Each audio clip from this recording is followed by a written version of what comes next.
नीति बनाई गई थी तीसरी पंचवर्षीय योजना में, अब इससे भी ज़्यादा इम्पॉर्टेंट है, ये सब इम्पॉर्टेंट है, इससे भी ज़्यादा क्या, यहाँ पर ह्यूमन डेवलपमेंट की बात करी गई। ह्यूमन डेवलपमेंट मानव विकास की बात करी गई, ठीक है। ह्यूमन डेवलपमेंट मतलब मानव विकास की बात करी गई। और देखिए ये एलपीजी की नीति जो बनाई गई थी वही यहाँ पर 8वीं पंचवर्षीय योजना में लागू करी गई, ठीक है। 8वीं पंचवर्षीय योजना में क्या किया गया, लागू किया गया। और देखिए क्या क्या हुआ था, अभी इसको बताएंगे, है ना। और देखिए क्या क्या हुआ, ह्यूमन डेवलपमेंट की बात करी गई, ये क्वेश्चन पूछा जाता है। मानव विकास की बात किस पंचवर्षीय योजना में, 8वीं में। आधुनिकीकरण 6ठी में। कृषि सिंचाई 1ली, भारी उद्योग 2री, भारी उद्योग कृषि 3री, ठीक है। ये पूछे जाते हैं, इसलिए मैंने बताया यहाँ पे। अब ह्यूमन डेवलपमेंट मैंने बताया, इसमें एलपीजी की जो नीति बनाई गई थी उसको यहाँ पे लागू किया गया, है ना। वैश्वीकरण, इसमें क्या था, प्राइवेटाइजेशन को बढ़ावा दिया गया, है ना। ग्लोबलाइजेशन को बढ़ावा दिया गया। पहले सिर्फ हम अपने भारत तक ही सीमित थे, अब क्या हुआ कि बाहर के देश जो हैं वो भी अपनी कंपनियां लाकर हमारे देश में मतलब कि काम कर सकते हैं, है ना।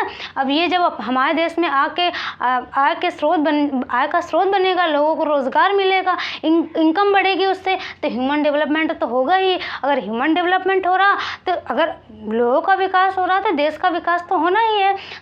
ये चीज़ आपको याद रहेगी, ये याद रहेगा। दूसरी चीज़ यहाँ देखिए, 1995 में 2 काम हुए। एक काम क्या हुआ, 1995 में एक काम हुआ, WTO का सदस्य बना, वर्ल्ड ट्रेड ऑर्गेनाइजेशन, विश्व व्यापार संगठन, ठीक है। ये जो विश्व व्यापार संगठन है, वर्ल्ड ट्रेड ऑर्गेनाइजेशन, इसमें भारत ने क्या किया, भाग लिया। दूसरी चीज़, मिड डे मील स्टार्ट किया गया। भैया हमारा डेवलपमेंट हो गया तो मिड डे मील स्टार्ट हो गया, ठीक है। मिड डे मील स्टार्ट हो गया 1995 में। ये चीज़ याद रखनी है, मिड डे मील, WTO और एलपीजी की नीति क्या हुई, नीति जो बनाई गई थी वो यहाँ पे लागू करी गई। इतनी चीज़ें आपको याद रखनी है। आगे और क्या याद रखना है, एक और है 1993, हाँ 1997 में PM रोजगार योजना स्टार्ट करी गई थी, प्रधानमंत्री रोजगार योजना स्टार्ट करी गई। तो ये आपको याद रखना है 8 में। फिर 9 की बात करते हैं, 9 में क्या काम किया गया, तो 9 की अगर बात करें 9वीं पंचवर्षीय योजना, है ना। 9वीं पंचवर्षीय योजना में क्या किया गया उसकी बात करते हैं, ठीक है।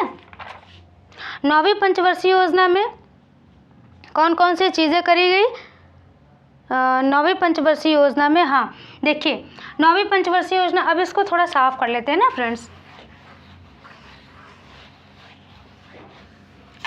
9वीं पंचवर्षीय योजना की बात करते हैं हम। देखिए यहाँ पर 9वीं पंचवर्षीय जो योजना है, सबसे इम्पॉर्टेंट है CSO, ठीक है। CSO याद रखना है। अब CSO क्या है अभी बता रहे हैं, ठीक है।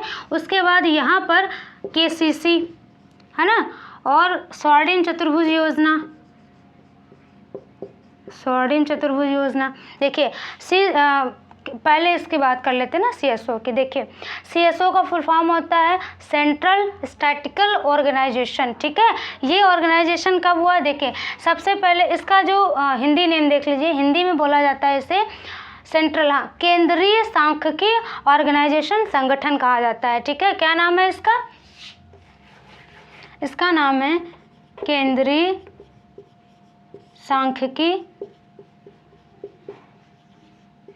सांख्यिकी और क्या नाम है, संगठन या फिर एजेंसी बोल सकते हैं ना, एजेंसी। अब देखिए ये इसका हिंदी नेम है, इंग्लिश में बोलते हैं सेंट्रल स्टैटिस्टिकल और ऑर्गेनाइजेशन। जब इसकी स्थापना कब हुई थी, 1951 में। मतलब इसका गठन कब हुआ था, ये संगठन है, इसका गठन कब हुआ, 1951 में। तब इसका जो फुल फॉर्म था वो था सेंट्रल स्टैटिस्टिकल ऑर्गेनाइजेशन, ठीक है, ये था। लेकिन इसका फिर से क्या हुआ, पुनर्गठन हुआ 2002 में। वही चीज़ यहाँ पर है, कहाँ गया, कौन सी पंचवर्षीय योजना है, हम किसकी बात कर रहे थे, 9वीं पंचवर्षीय योजना की बात कर रहे थे। 9वीं पंचवर्षीय योजना में क्या हुआ, इसका क्या हुआ, पुनर्गठन हुआ, ठीक है, 2002 में पुनर्गठन हुआ। और उसके बाद देखिए 2015, ठीक है, 2015 में जो ये CSO है ना, सेंट्रल स्टैटिस्टिकल ऑर्गेनाइजेशन, इस ऑर्गेनाइजेशन को किस में कन्वर्ट कर दिया गया, ऑफिस में, ठीक है, ऑफिस कर दिया गया। अब इसका नाम है सेंट्रल स्टैटिस्टिकल ऑफिस, ठीक है, स्टैटिस्टिकल ऑफिस बोला जाता है, ठीक है। और इसका काम क्या है? इसका काम है राष्ट्रीय आय की गणना करना। ये क्वेश्चन इस बार पूछा गया था कि राष्ट्रीय आय की गणना कौन करता है, तो ये करता है केंद्रीय सांख्यिकी संगठन या एजेंसी। और ये पिट में क्वेश्चन उस बार पूछा गया था, इंग्लिश में मैंने फुल फॉर्म बता दिया क्या कहते हैं। इसका यहाँ मैंने क्यों रखा है इसको, क्योंकि 2002 में इसका पुनर्गठन हुआ था, है ना। और 1951 में इसका गठन हुआ था। गठन 1951 में हो गया, लेकिन पुनर्गठन हुआ पुनः फिर से 2002 में, है ना। 2015 में इसका नाम चेंज कर दिया गया। ये हो गया। फिर दूसरा है केसीसी मतलब किसान क्रेडिट कार्ड योजना स्टार्ट करी। ये किसने किया था? नाबार्ड ने। फिर स्वर्णिम चतुर्भुज योजना स्टार्ट करी गई। इतनी चीज़ें आपको याद रखना है। अब 10 में बात करी जाए, 10 में क्या इंपॉर्टेंट चीज़ याद रखना है? 10 में याद रखना बहुत ही इंपॉर्टेंट चीज़ भैया।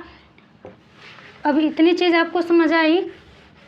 देखिए, अब हम 10 की बात करते हैं, जो 10वीं पंचवर्षीय योजना है। इसमें हमें क्या याद रखना है? सन तो आपको याद हो गए होंगे ना। अब 10वीं पंचवर्षीय योजना में हमें क्या याद रखना है? जो 10वीं पंचवर्षीय योजना है, टाइम की कोई दिक्कत नहीं, वो तो आपको याद है। देखिए टाइम कितना था? 2007, ठीक है। ये सारी चीज़ें हो गई। यहाँ पे हमें क्या क्या याद रखना है? 2002 में सर्व शिक्षा अभियान, 2005 में क्या किया गया? नरेगा लाया गया, नरेगा अधिनियम लाया गया। 2006 में इसको क्या किया गया? लागू किया गया। सबसे पहले कौन से? आंध्र प्रदेश, ठीक है। ये याद रखना है, बस इतना ही याद रखना है। उसके बाद जो 11वीं पंचवर्षीय योजना है, उसमें क्या याद रखना है? 11वीं पंचवर्षीय योजना में जो नरेगा है ना, उसको क्या किया गया? नरेगा को क्या किया गया? मनरेगा में कन्वर्ट कर दिया गया। कब? 2009 में। ये 2 अक्टूबर है, ठीक है, 2 अक्टूबर, ये भी 2 अक्टूबर और ये है कितना? 6 फरवरी है शायद, 2 फरवरी है, 6 या 2 ऐसे करके कुछ है। एग्जैक्ट फरवरी कितना है? 2 फरवरी है, ठीक है। ये है 2 फरवरी 2006। यहाँ पर 2 फरवरी 2006 को क्या किया गया? इसे लागू किया गया था। और 2009 को इसे मनरेगा में कन्वर्ट कर दिया गया, ठीक है। ये चीज़ हो गई। 12 में क्या है? समावेशी विकास की बात करी गई। ये सारी चीज़ें हो गई। आपको सारी चीज़ें समझ आ गई होंगी। बस ये हुआ पूरा। कैसे याद करेंगे सारी चीज़ें फ्रेंड्स? इतनी सारी चीज़ें इंपॉर्टेंट है। और हाँ, और क्वेश्चन देखिए, सबसे असफल योजना तीसरी, सबसे असफल पंचवर्षीय योजना तीसरी, सबसे सफल पंचवर्षीय योजना ह्यूमन डेवलपमेंट 8वीं। ह्यूमन डेवलपमेंट किसमें हुआ? 8वीं में हुआ। और उसमें मतलब प्राइवेटाइजेशन को बढ़ावा दिया गया, ग्लोबलाइजेशन को बढ़ावा दिया गया, बाहर के कंपनियां आई हमारे देश में। मतलब आय के स्रोत देखा जाए, बड़े इनकम बड़ी लोगों की, और जिसके कारण जितना टारगेट रखा गया था 8 और पंचवर्षीय योजना में, उससे ज़्यादा प्राप्ति हुई। सो इसीलिए 8वीं पंचवर्षीय योजना सबसे ज़्यादा सफल हुई। तो क्वेश्चन सब पूछा जाता है, सबसे सफल योजना 8वीं पंचवर्षीय योजना, सबसे असफल योजना तीसरी पंचवर्षीय योजना।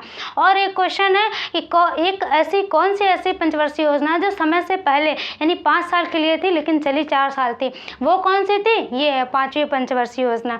सो आपको ये सारी चीज़ें समझ, कौन सी ऐसी पंचवर्षीय योजना सबसे ज़्यादा इसमें रोजगार दिए गए, तो वो है दूसरी पंचवर्षीय योजना, ठीक है। तो ये सारी चीज़ें समावेशी की बात किसमें करी गई? 11 की, आधुनिकीकरण की 6ठी में बात करी गई, ह्यूमन डेवलपमेंट 8वीं, कृषि पहला। यही सारी चीज़ें इससे पूछी जाती हैं। और हाँ, अभी मैंने वो नहीं बताया, मॉडल की बात करें, 4 मॉडल याद रखने किन किन के? पहली पंचवर्षीय योजना कौन कौन से? हेराल्ड डोमर या डोवर कहीं कहीं है, वो मॉडल हो गया। दूसरी की पीसी महालनोबिस, ठीक है, इनको याद रखना है। फिर तीसरी में चक्रवर्ती पीसी महालनोबिस। उसके बाद हमें 9वीं पंचवर्षीय योजना को याद रखना है। 9वीं पंचवर्षीय योजना में अमर्त्य सेन जी हैं, ठीक है। और यहाँ पर एक चीज़ और याद रखनी है, अमर्त्य सेन 9वीं पंचवर्षीय योजना में, अमर्त्य सेन की बात कौन सी?